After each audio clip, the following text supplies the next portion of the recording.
Donc voilà ce dont je vous parlais, mon carnet d'art-thérapie. Je vous fais une petite présentation, on va faire ça tranquille, hein, intimiste.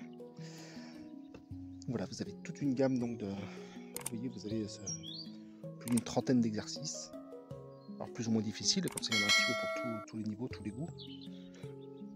Donc on est principalement sur des exercices de graphisme, de dessin. On a vu ça dessus. L'art-thérapie peut se pratiquer en théâtre, en musique, il y a plein de formes. Mais voilà, forcément, dans ce cadre-là, on est plutôt sur du graphisme. Vous avez un petit avant-propos, je vous laisserai découvrir des petits exercices à réaliser sur toutes les contre-pages ici.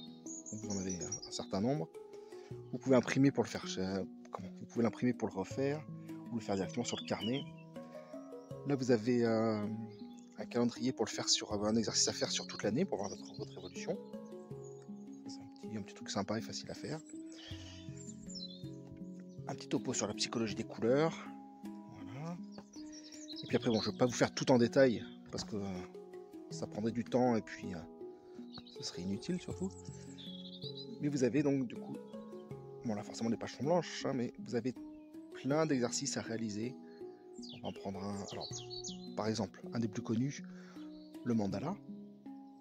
Donc là c'est pour détendre son esprit, se calmer, se recentrer.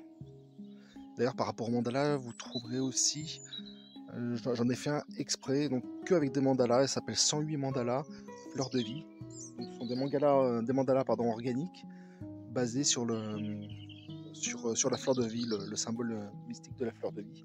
Si ça vous intéresse, vous pouvez aller voir, ça se trouve aussi soit sur mon site, sur vmdh.fr, ou sur Amazon aussi en version papier. Enfin, voilà, vous avez les deux. Vous pouvez aller voir si ça vous branche. Voilà, vous avez toutes sortes d'exercices. Voilà, au hasard, vous avez l'animal totem. Donc, représentez l'animal totem qui vous inspire le plus, imaginaire ou mythologique, peu importe. Voilà. L'objectif, donc, s'éveiller à la symbolique. Les techniques recommandées, voilà, en l'occurrence, c'est libre. Ça peut être du collage, de la peinture, un mélange. Voilà. On peut le faire sur le cahier d'exercice. Ou alors, si vous avez besoin de plus de place pour vous exprimer, le faire sur le support de votre choix, bien évidemment. C'est même plutôt conseillé de le faire sur un autre support si vous voulez refaire les exercices à volonté. Donc voilà, vous avez toute une gamme d'exercices, autoportrait en collage, paysage imaginaire, enfin voilà, la photo de famille, bonsaï.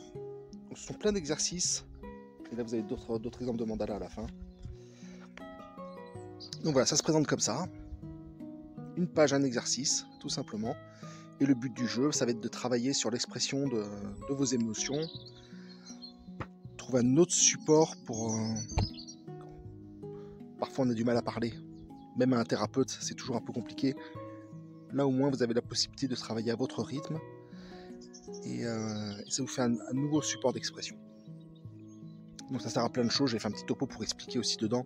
Vous verrez, l'art-thérapie, c'est très très complet. Hein, ça travaille sur plein de niveaux différents. Et voilà, je voulais vous montrer un petit peu en quoi ça consistait.